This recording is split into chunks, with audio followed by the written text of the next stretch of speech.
Hello, welcome. This is Project Healing Waters, Fayetteville, North Carolina program, and we are back at completing this rod. We have got the cork glued on. We got the reel seat. Everything's glued up, and dry. So now what we're going to do is got several steps before we start putting on guides. And the first step would be to find the spine. And No.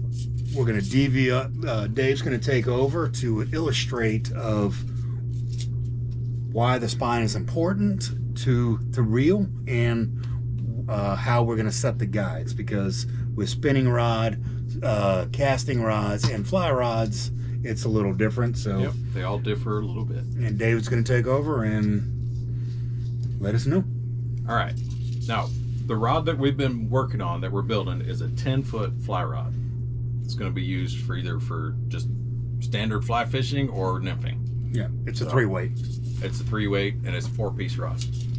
So, now the bottom section, actually the 2 bottom sections, you don't really need to find the spine on, because they don't bend enough to matter when you're for the casting. They're the power section for your fly rod. Now we will find the spine on these blanks, these 2 pieces. Now, in some cases, some of your blanks might have a slight curve to them. As long as it's not a big old crook in it or something, then they're just fine. Now on this blank, because I've looked at this already, just making sure, the slight little curve that it has in it is on the side in line with the spine. So the curve and the spine are in the same place. Be careful of where that is, because if you hit the power, you're going to snap that blank. He had the blank leaning against the chuck on my lathe. So both of these sections, the spine is in line with the little curve or whatever they might have. So those will be fine. Now, for ease of demonstration, we're going to move from a fly rod to a surf rod for a minute, just because of how big this is, and can show you. I put a little tag on here, and you'll see other folks on YouTube and what have you. They'll put a little tag on it to help identify where the spine is, and you just kind of rotate it around, kind of hold on to it, rotate it around, and let it kind of pop into place. It's not really popping right there. Right there. Get out of the way. Do it from there. You go. I think you Can get you all see it of from there? I think you got all of it there. All right. Maybe your knee might be in the way a little bit. All right. There we are. So, and you just kind of rotate it around, and you'll see it and feel it pop into place. I'm just rotating it and letting the rod do its thing. I can hold it and slows it down, but right there on that curve is where the spine of this top section of a surf rod is. And the spine is here, on the inside. And the spine is on the inside. The spine, not on the outside. You've got a weak side and a strong side of the spine. Now, for a casting rod, you're going to build on this side, where my finger is. On a spinning or a fly rod, you would build on this side, because it's the stronger side of the spine. So you get that little bit of extra power. Does it make much difference? Probably not, but makes you feel better. So there's a quick little example. There's all kinds of discussion on if you have to build on the spine or not. We're not really getting into that. Build on it if you want. Build on it if you don't. There's a huge rabbit hole of this discussion, and it's it can go crazy. Yeah, it's whatever you prefer. Some people swear by it. Other people don't give a damn. So. Now, this is the larger section of that little surf rod. You don't need to try to spine something this, especially as big as this is, but this one has enough bend in it that you can find the spine on it, and right there's where the spine is on this big old section. The flag here is on the opposite side of where the camera is. So just for information. All right, get that out of the way. Got it. Yep. All right, where are we at? So we are now. That's right. This is it. So now what we're going to do is we are going to do I guess, guide placement. Well, let's all right, let's get that in the lathe. Let me go ahead and I'll do a quick spine find on this the way I would do it. I'll take a piece of tape. I'm holding it against my shoulder because I can pull it down and know where the bend is for the spine. And I'll take a little piece of tape or a grease pencil even. I just put a mark on it. And I'll do the same with the tip section. And the tip section, it's very flexible on a fly rod. You know, and if anyone who's ever handled a fly rod or even attempted to build one will know what I'm talking about, how flexible these are.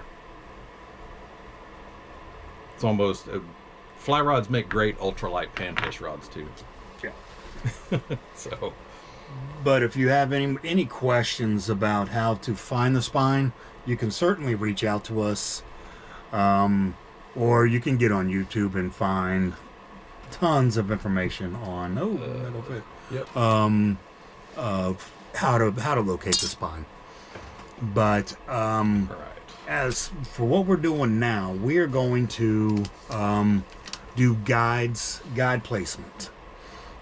We pulled out my Hardy nymph rod and got the placement of those guides. We're gonna. It's a 10-2, so essentially the same length, more or less. And so we're gonna mirror that guide setup because it works so well on that one. Yeah. And we could. There's a whole rabbit hole as well of guiding information out there. We decided that we were not going to get into that. Usually, if you're buying a blank, just go to the manufacturer, and they'll have plenty of information.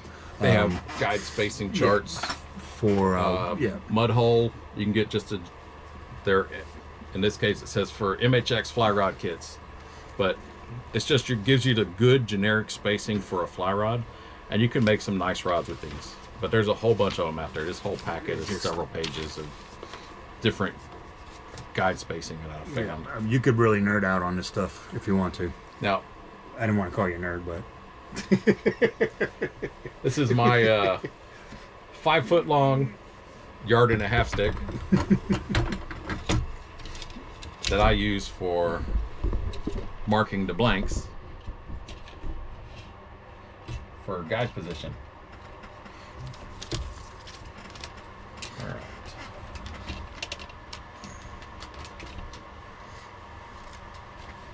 Now you can use actually on the raw carbon blanks like this is, because this is just a raw sanded carbon or graphite blank. I use a Sharpie because it comes off this type of surface better. Yeah. All right, what's our? What we use at NC Wildlife, we use just a common wax pencil. Grease pencil. Yeah. And that comes off. Just be sure to remove that before you start putting finish on. Yeah, putting finish on your thread wraps. All right, so 4.5. So what he's doing now is he's just marking the rod with the Hardy 10-2 guide placement that we measured. And once he's done with that, we will we'll come back and continue with the video. All right, we're back, and we have marked all of where the guides are going to be going on the entire rod. So now what we're doing is we're going to be doing guide placement. And David's going to explain exactly what we're doing. All right. The guides came from All Around Fishing. Yep. They're his fly guide sets. If you're building a 9-foot fly rod, most of your guide spacings say to put 10 guides plus the tip on a 9-foot fly rod. The only problem with these is they have 9 guides. and the tip. Mm-hmm. So you might have to get multiple kits, especially if you get something colored, because these are blue. But if you got black or silver, just get you an extra guide. That way you got 10. So because the prices on his kits are pretty cheap. So yes, if you're building a rod, you can certainly afford 2 packs of the. Oh yeah, of the they're not expensive at all. Now these are just a standard. The stripper, what we're going to use on the fly rod as a stripping guide, are basically casting guides, double foot casting guides. Now you have to, first thing you want to do, because you don't want to just throw a guide on your blank, check your guide foot, see if it has any burrs on it, because a lot of times they do. This one's got a very small one on that part, which I'll take care of here in just a minute. And plus you want to check on it, which with me I gotta look close. It's a little fat right here, so the foot is going to need to be ground a little bit. Some of them do, some of them don't. Okay, if they do, grind them.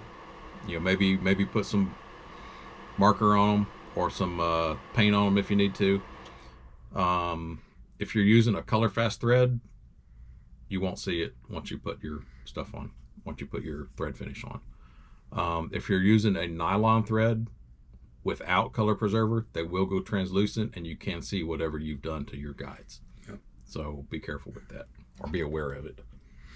All right. I've always done these by hand. I've got some small files that I've used.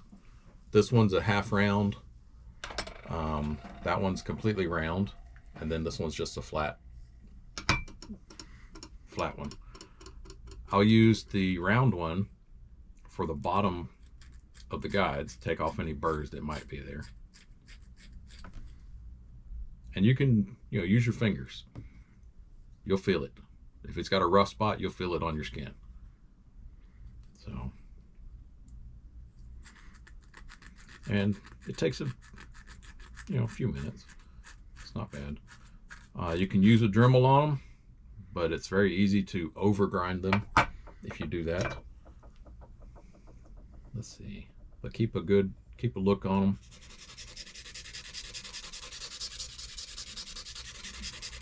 And we're going to be overwrapping these guides with non-transparent just thread, color fast thread. Yeah, so it's not going to matter that the guide feet are marked up. On future rods, I'm doing a silk thread. Those will show, and that will show. So essentially, what I'm going to have to do is get as close as I can with some probably fingernail polish. Fingernail polish would probably work, and some kind of and cover it up, because if you use a transparent thread, it's going to show. It's going to show paint everything. pen or something. Yeah, but you want a smooth transition. I don't know if you can see it on here very well. Yeah, you can see it. You see where I've ground it. But you want to get a smooth transition to your blank. And if you're using size A thread, which is what I like, it's very small. If you've got a big lip there, it will show a lot worse than, okay. Yeah, when you say transition, what he's talking about is coming from the rod up to the real foot. Because you start at the guide foot. Yeah, you start your thread on the rod and either go up onto the guide foot, or some people I've seen start on the guide at the guide foot and go down. If it's either way, if it's not right, it won't work out for you, and it'll look bad. So now the mark I have on the blank, I'm gonna put right where the middle of my guide is. In this case, where the ceramic is. So now I've got, for placing guides, when I'm using tape, I have 1/8 inch tape, which, for lack of better words, doesn't stick to shit. So it needs more, but I got the 1/4 inch tape as well. And a double foot guide is good because you've got 2 guides, 2 feet that you're taping down. So if you're working on one side you pull the tape off of that side and leave the tape on the other. Oops. And there you go. It stays on. A little closer. There we are. All right. Sorry if my fingers are in the way. But now, if you're gonna, when you're first putting them on, I'll put the 1/4 inch or even 1/2 inch if that's all you got on the second foot that I'm going to wrap, because I typically wrap from the grip forward to the tip. Okay, let me interrupt you real quick. Yeah, I'm going to grab the camera. It's going to be a little shaky, and I'm going to show you what we have essentially going on here.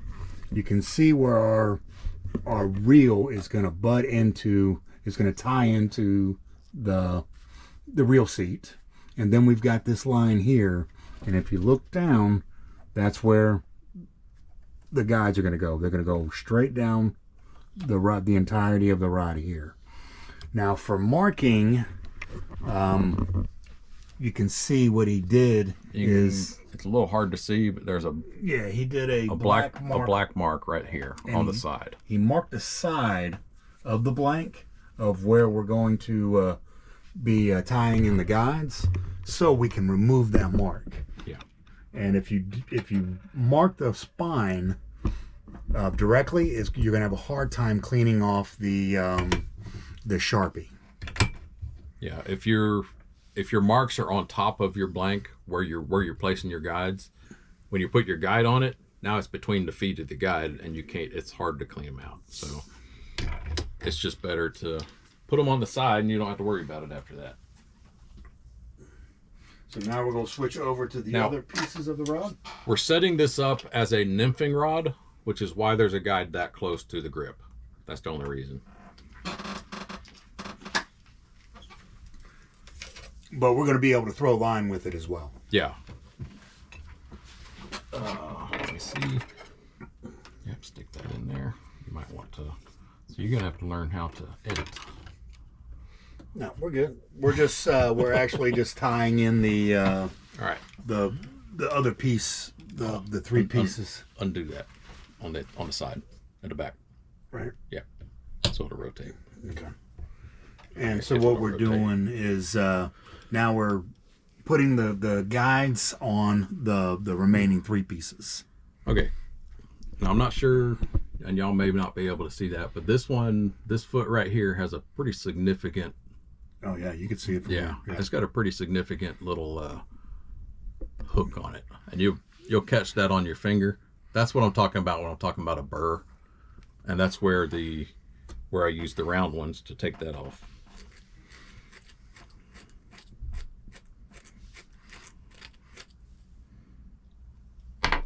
At least I try to use the round ones. So. And just take your time. You can certainly overdo it. Oh yeah. Now, I've taken some vintage rods apart, cleaning them up to put either new guides or new threads on them, and a lot of the guide feet were like almost needle sharp, pointed. So I'm surprised they hadn't damaged the blank on how sharp they were.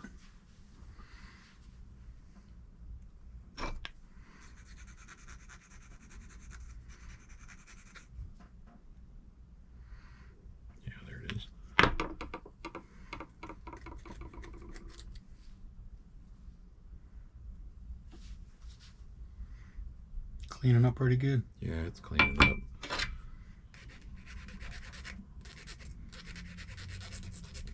See, that was where whatever machine they put it in, they just put it off to one side and it melted it to the back side of it. So I'm cleaning off that whole section to make it smooth. And you'll find that with some guides. And you'll find others that don't need any work at all.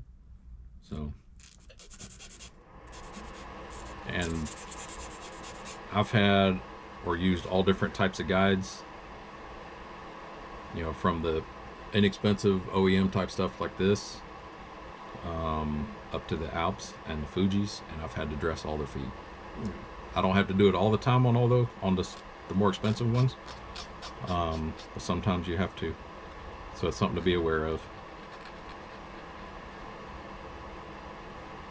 And I had I found a chisel set at a file set, not chisel, but a file set at Harbor Freight. Yep. That actually has every file you need for this kind of project, from even the round, tube round. It has the flat, it has the small little cylinder, and it has the halves. Now they're all one length. They're not the different specialized sizes that he has. Well, but this is just what I had. Yeah, but I think that tool set was actually like $10 at Harbor Freight. They're not that expensive. No. And it'll last you your lifetime. Probably. And so this one's coming on the back here, correct? Yep, we'll see if Scott can do this one. Oh, nice. Okay. Let's go ahead and turn the camera. I guess he's tired of... See, look, I taped it for him already. Yep. So you see your line? I see the line. Trying to figure out... Just right on top? It's right on top, because I've got the blank, or I've got it set up. And you can always adjust it later. Yep. As you need to. And here you go for the other foot. Here, finish. Oh, I kind of like the tag in. Don't need it.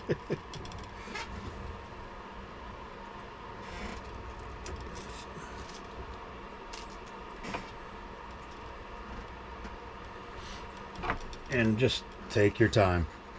Yep. And even when you have some thread wraps on it, you can move these around a little bit now to get them in place. Also, if your thread wraps are so tight you can't move them, they're too tight. Take them off and redo them. All right. Because you can damage the blank. I don't even think we were showing that one that I tied in there, but there it is, that I taped in there. If it's not blurry. So this is our second mark here, and we are just essentially going down the rod. This is the last of the, I guess, casting rod, spinning rod. That's the last.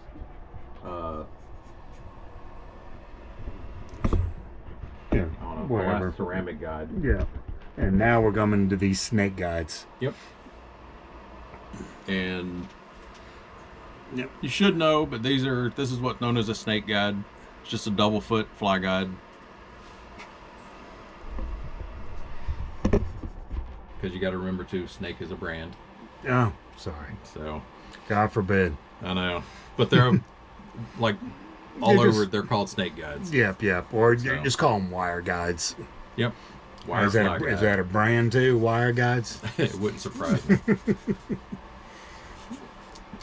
We're not making any profit, so I can pretty much say what I want. And I do have to disclose, I think David is the first one who's ever cussed on one of my Healing Water videos. Excuse me. So you opened the door for that now. Sorry. I cuss all the time, so it's nothing new to me. I try not to do it on the videos, but when we're actually out fishing, little of my videos are able to make it to Facebook because of the language with our vets. Yeah, we've all it's like the military has groomed us, destroyed our polite language sometimes. Yes, our vocabulary. And we still currently work for the military, so it's we're not in the military, but we work for the military. Yeah, I'm retired Air Force, so. But I'm just cleaning up this foot, smoothing out the edges. Yeah, we're gonna put this snake guide in, and then we'll stop the video. You're right here. Is it right there? Yeah. Let me put this camera over where it's gonna be. It's right here. And I know this is riveting material, keeping you at the edge of your seat. Yes. And we're gonna show you this snake guide. Then we're gonna turn the video off, and then throw the remainers on. Yeah, we'll put the rest of it on, and then we'll come back and show you. Excuse my hand in the way, but I'm putting it to where the center of the guide is at my mark.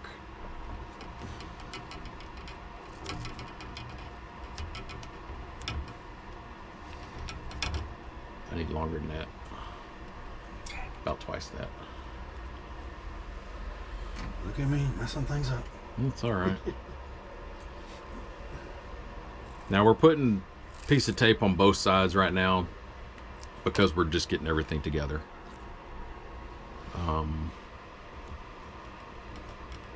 Now I'm putting the thin tape on the end of the guide that I'm going to be wrapping first, so it's just easier to pull it off. So, but there it is. It's on. All right, and we're going to finish this up without being on the video, and then once we get it, all the guides on, we'll come back and get to the next step. All right. Hello, this is Project Healing Waters, Fayetteville, North Carolina program, and we're back at the rod build. Currently, we have all the guides in. We're going to run through that, and first what we're going to do is we're going to go over putting the tip in, and the tools that he's using, and the glue that we're using to secure it to the tip of the rod. So David's going to take over from here, and I will be moving the camera around. Okay. Now, this is a stick of the CRB tip glue, basically. Got it from Mudhole. It is a hot melt glue, but it is takes a higher temperature than a standard hot melt. Okay, so this is preferred for putting tips on your rods. But you take it out, you just cut small pieces so it'll fit in your tips. And I've got these pair of pliers I got from Harbor Freight. They are smooth jaw, so they do not mar up everything. I also either sanded or filed the edges, take off any burrs that were on it. That way I can hold on to my tip. When you're heating it up, don't just heat it or throw it into the flame, because you'll burn the coating that's on your tip, because you want the heat, not the fire. Okay. All right, come on.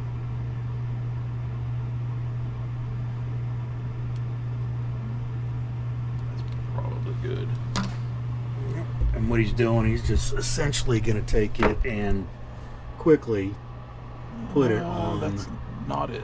That was not melted. It's not melted? Nope, that was not melted all the way. Go back to square B. Square A. All right, I've got some slices cut here. Just little slices of the tip cement.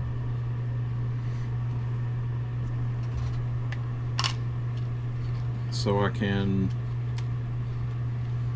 quickly do it, or as easily do it. Here, I don't know if y'all can see it or not, but since I screwed that one up, which happens, just part of it, cut a little bit more. Be careful with your razor, of course, but you cut small pieces so it'll fit in here, and you probably don't need as much as I put in, but whatever. I'll fill it up typically, and then trim off whatever's hanging out. That way when I heat it up, it should bubble out a little bit, so I know it's melted.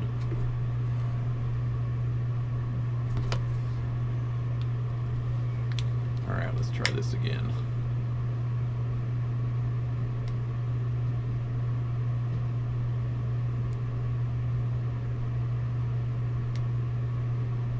There it is, starting to bubble a little bit. All right, that'll be good. Move it over here, and then he's just going to slide it right. If I get it in place correctly, there we go. And then he's just going to move it into place where it goes. Yep, lining it up with my mark I have for my spine. Now I'll let it harden up a little bit, and I'll clean that little bit of glue sticking out off. Okay. So from there, the tip is done. So I want to run through what we've done thus far. We have all the guides in. There's the first one we did on the video, and the second. Now the first one's on the blank behind me on the butt end. Here's the second one, which they're both. They have the ceramic inserts, and then we're coming into the snake guides, and the next two snake guides had to be taped in, and then we're coming through, and these are the same size, correct? I think this one might be a size 5 and this one's a 4 or something like that. And then what we're getting into is with the smaller diameter of the rod, he uses these dental bands. It's what's used on braces. Yeah. And he got those off of Amazon. I did. And so I will have a link for that. You can get like 1,000 of them for like maybe $6-7. They're pretty cheap. They come. This is clear. I've got some red ones. So. Yep. And that's how we did it all the way down the rod. Yep. All the rest of them are done with the dental band. And so that's where we're at with the rod. What's next what are we doing next? Next will be, should be starting, well, I got to put the hook keeper on, but that goes on the other section. And after that, we start wrapping. Figure out what color thread he wants. And then we start wrapping. Yep. So. All right. Well, this is Project Healing Waters. With the quickie. With the quick video. I'm not sure of how long or short these videos are going to be. I think if we do one continuous video, it's going to be very, very long. Yeah, shorter ones are probably easier. So I think we'll just do shorter videos to keep just the different steps. So this is signing off for the guide placement, and we will revisit you in a minute. Well, a minute for you, but it's going to be a little while for us, and we'll start wrapping. Yep. Thank you very much. Thank you.